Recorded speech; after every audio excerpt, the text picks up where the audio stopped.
Hello everyone, उम्मीद है आप सब अच्छे होंगे। आज हम आपके लिए लेकर आए हैं जादुई शक्तियों वाले लोगों से भरी एक स्टोरी, जिसमें लूफी नाम का ये लड़का अपनी छोटी बोट पर इतिहास का सबसे बड़ा खजाना ढूंढ निकलता है। बेचारे की किस्मत खराब होने के चलते पहले ही दिन उसकी बोट में छेद हो जाता है। लेकिन लूफी की ये समस्या लूफी की आने वाली परेशानियों के आगे राई के दाने जितने भी बड़ी नहीं थी।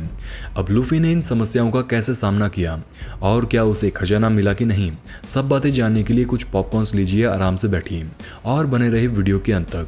लेकिन उससे पहले जो सज्जन चैनल पर नए हैं वो फटाफट नीचे मौजूद सब्सक्राइब बटन के साथ साथ बगल की घंटी जरूर दबा लेना, ताकि आगे आने वाली सबसे ज़बरदस्त वीडियोज़ आपको सबसे पहले मिले। हाँ, तो कहानी की शुरुआत में हम समुद्री लुटेरों की दुनिया देखते हैं। इस दुनिया का सबसे बड़ा पायरेट है गोल्ड रोजर नाम का ये शख्स। लेकिन दुर्भाग्य से रोजर समुद्र सेना के चीफ गार्प के हाथ लग चुका है और अब गार्प इसे पूरे शहर के सामने बड़ी ही दर्दनाक मौत देने की तैयारी कर रहा है, ताकि भविष्य में कोई भी इंसान पायरेट यानी समुद्री लुटेरा बनने का ख्याल दिमाग में ना लाए। लेकिन तभी भीड़ में खड़ा एक शख्स आवाज लगाता है और रोजर से उसके सबसे बड़े खजाने वन पीस के बारे में पूछता है, जिस पर रोजर कहता है कि मैंने उसे आप लोगों के लिए समुद्र में ही छिपा दिया है। ये सुनते ही पूरे गांव में भगदड़ मच गई और सब खजाने की तलाश में निकल पड़े। ये देख गार्प अपने आदमियों से गोल्ड रोजर को मारने के ऑर्डर दे देता है। दरअसल गार्प को गुस्सा इसलिए आया क्योंकि वो चाहता तो लुटेरों को डराकर इन्हें खत्म करना था, लेकिन खेल उल्टा पड़ गया क्योंकि गोल्ड रोजर ने मरते मरते हजारों पायरेट्स को जन्म दे दिया।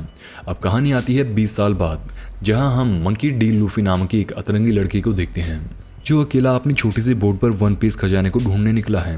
लेकिन बेचारे की फूटी किस्मत पर पहले दिन पत्थर पड़ गए और उसकी बोट में छेद हो गया। अब डूबती बोट को देखकर लूफी अपने पास मौजूद एक बैरल में घुसकर बैठ गया और ये बैरल तैरते हुए पहुंच गया अलविडा नामक एक खूंखार पायरेट की बोट के पास। इस समय अलविडा एक पैसेंजर बोट पर हमला कर रही थी। कुछ ही देर में अलविडा ने बोट सवार सभी लोगों को कैद कर लिया और उनके सामान को अपनी बोट पर मंगवा लिया। इन चीज़ों के साथ लूफी का बैरल भी अलविडा की बोट पर आ गया। रात हुई और कैदियों में से एक कोबी नाम का लड़का डेक के नीचे सफाई कर रहा था। इसी समय लूफी का बैरल से बाहर निकलना हुआ। कोबी लूफी को देखकर डर गया और चिल्लाने लगा, लेकिन लूफी ने उसे शांत करवाया और कहने लगा कि मैं भी एक पायरेट हूँ। कोबी कहता है कि अबे साले, पायरेट ऐसे कब से होने लगे। इस पर लूफी कहने लगा कि सब पायरेट एक जैसे नहीं होते, कुछ अच्छे वाले भी होते हैं। इसके बाद सीन शिफ्ट होता है और हम लूफी का बचपन देखते हैं।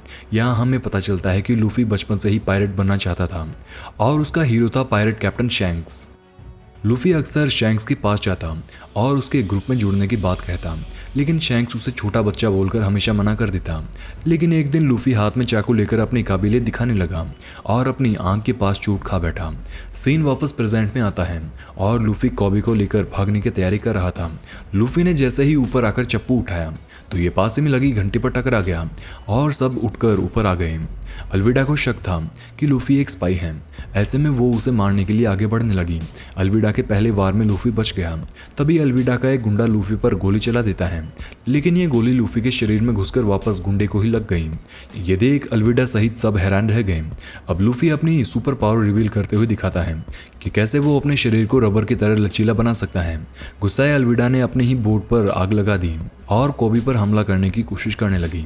इस बार लूफी ने अपने हाथ को रबर की तरह जोरदार स्ट्रेच किया और इससे अलविडा पर हमला कर उसे अलविदा कह दिया। अब अलविडा के बचे खुचे गुंडे लूफी से माफी मांगने लगे, लेकिन लूफी कोबी से कहता है कि फटाफट एक छोटी सी बोट और राशन का जुगाड़ करूं। सीन शिफ्ट होता है और हम सिक्सिस आइलैंड पर जोरो नाम के एक शानदार तलवारबाज से मिलते हैं, जिसके पास मिस्टर 7 नाम का एक पायरेट आता है और कहता है कि अब तुम्हें हमारा ग्रुप ज्वाइन कर लेना चाहिए। इस पर जब जोरो मना करता है तो मिस्टर 7 उस पर हमला शुरू कर देता है, लेकिन जोरो ने उसे चंद सेकंड में ही उसका काम तमाम कर उसे 2 टुकड़ों में बांट दिया।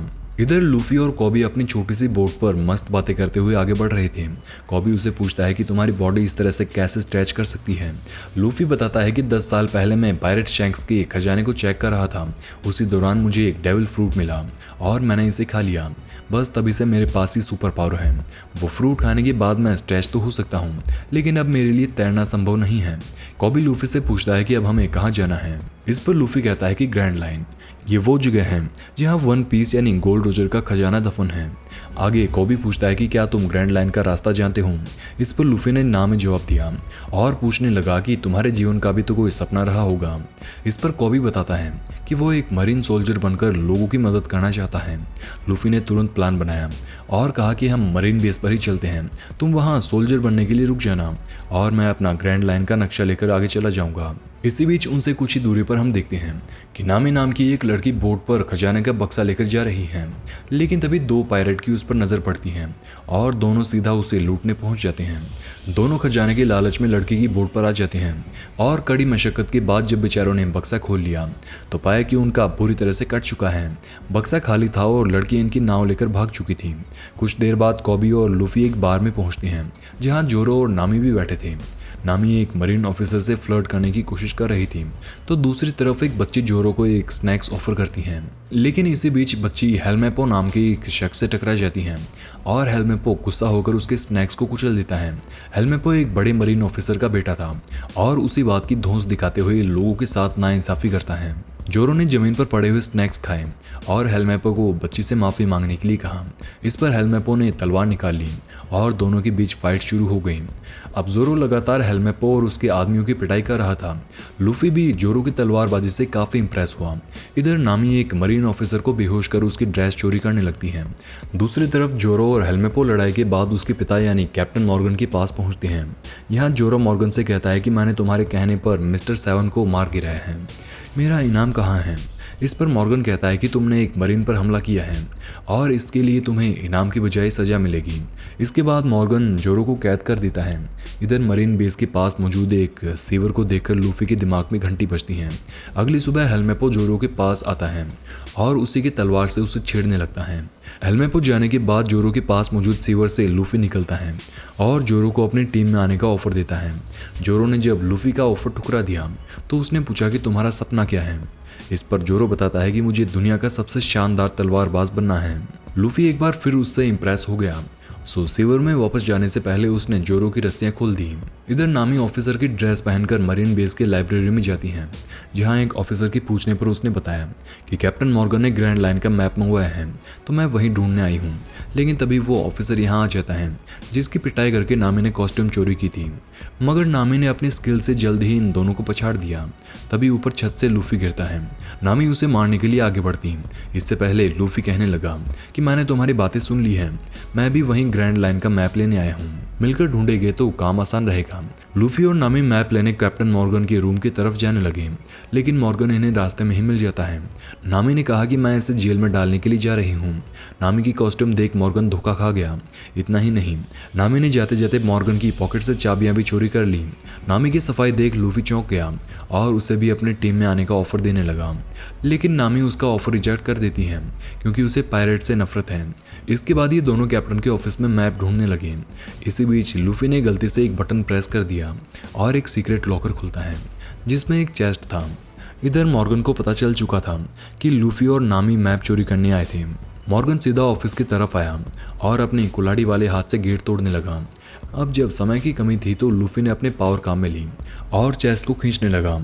लूफी और नामी ने मिलकर चेस्ट को निकाल तो लिया, लेकिन ज़्यादा स्ट्रेच होने के चलते दोनों गुलेल में लगे पत्थर की तरह बाहर उछल गए और बाहर उनकी राह देख रहे थे मॉर्गन के फौजी। लूफी और नामी एक के बाद एक करके फौजियों को ढेर करते गए। इसी बीच इन्हें ज्वाइन करने अखाड़े में जोरो भी पहुंच गया। इन तीनों से अपने फौजी हारते देख मॉर्गन एंट्री लेता है। अब मॉर्गन काफी ताकतवर था। जोरो ने बड़े ही जबरदस्त तरीके से एक साथ 3 तलवार चलाई और लूफी ने अपनी स्ट्रेची बॉडी काम में लेकर मॉर्गन को हरा दिया। अब तीनों चेस्ट उठाकर नामी की बोट पर बैठ ही रहे थे कि तभी हेलमेपो बंदूक लेकर पहुंच गया। जोरो ने उसके सिल की बाल खराब कर दिए जो उसे जान से भी ज्यादा प्यारे थे।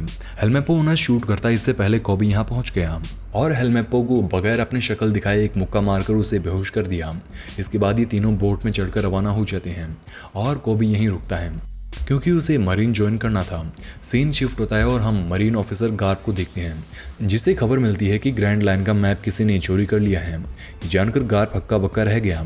इसी समय कबाजी नाम का ये शख्स अपने पायरेट कैप्टन बगी को यही सेम न्यूज़ सुनाता है और कहता है कि मैं जल्द ही ये मैप उन लोगों से छीन कर ले आऊँगा।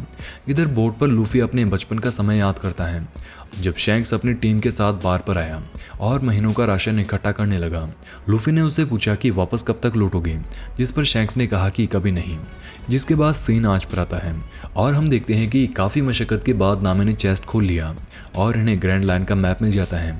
लेकिन तभी पायरेट बगी के लोगों ने उन पर हमला कर दिया और ये तीनों बेहोशी वाले गैस से भरे लाल बम से बेहोश होने लगे। लेकिन कैद होने से पहले लूफी ने मैप को अपनी पेट में छिपा लिया जब तीनों को होश आया तो वो एक बॉक्स में बंद थे और जब बॉक्स खुला तो उन्होंने खुद को एक सर्कस में पाया जहां कुर्सियों पर बंधे लोग जोकरों की परफॉर्मेंस पर जबरदस्ती तालियां बजा रहे थे। तभी एंट्री होती है बग्गी की, जिसे लूफी पहचान गया और कहने लगा कि मैं तुझे जानता हूँ, तेरे पर तो काफ़ी बड़ा इनाम है, लेकिन अब जल्द ही मैं पायरेट्स का राजा बनने वाला हूँ। बग्गी गुस्सा हो जाता है और उनसे मैप मांगने लगा।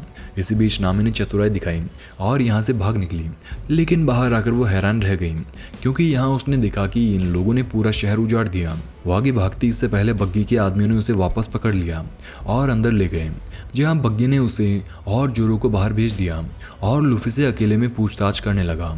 इधर गार्प मॉर्गन के बेस पर पहुंचता है, जहां मॉर्गन ने अच्छा दिखने के लिए एक आधी अधूरी कहानी सुनाई। इसके बाद गार्प कॉबी से पूछताछ करने लगा क्योंकि उसे भी लूफी के साथ देखा गया था।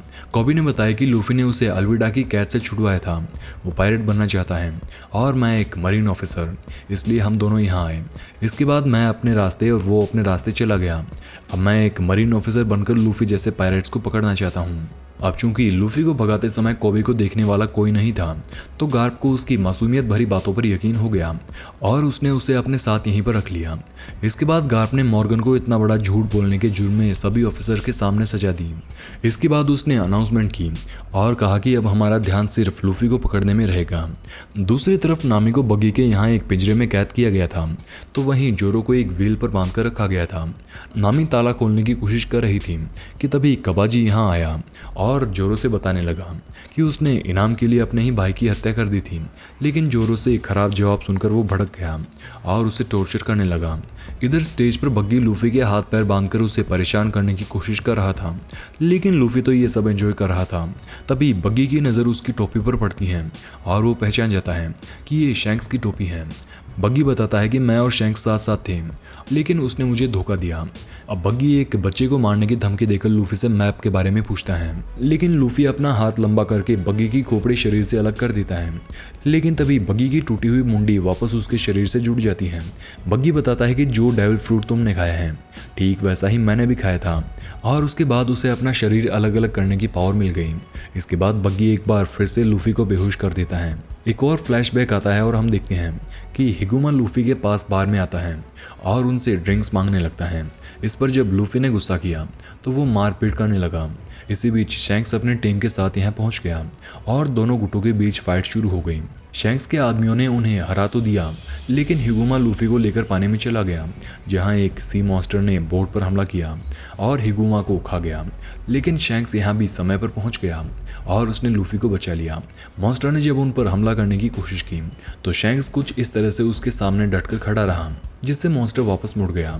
लेकिन तभी लूफी ने देखा कि मॉन्स्टर से झड़प के दौरान शैंक्स ने अपना एक हाथ खो दिया। लूफी ने होश में आते ही देखा कि वो एक वाटर टैंक में कैद है और इसमें पानी का स्तर धीरे धीरे बढ़ ही रहा था।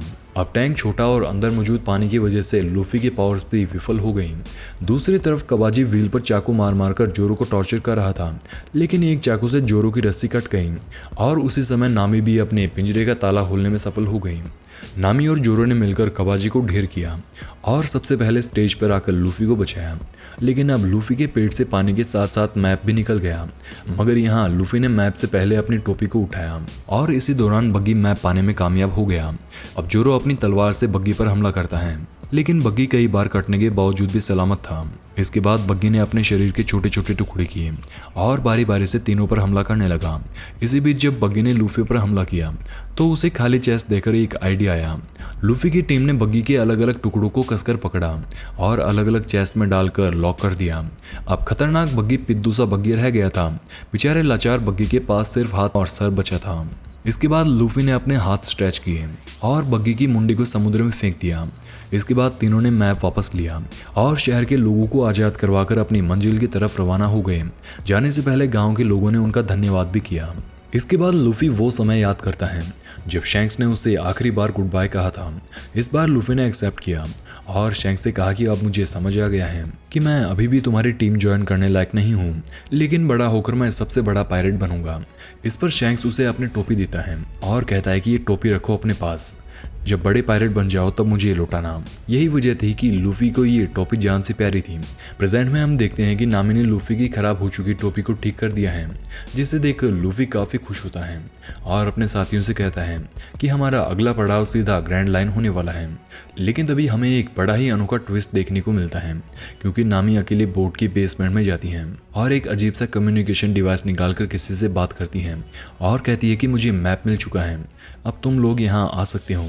इसी के साथ वन पीस नाम की इस वेब सीरीज के 2 एपिसोड खत्म हो जाते हैं। अब नामी ने ये कॉल किसे लगाया और कहानी में आगे क्या हुआ, ये हम जल्द ही आपको हमारी अगली वीडियो में बताएंगे। सो फटाफट चैनल को सब्सक्राइब कर बेल आइकन को जरूर दबा लीजिएगा।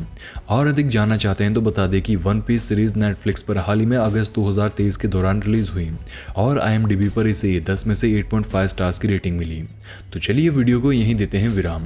मिलते हैं अगली वीडियो में, तब तक आप डीपली एक्सप्लेन्ड की अन्य वीडियोस के साथ एंजॉय कर सकते हैं। जय हिंद, जय भारत।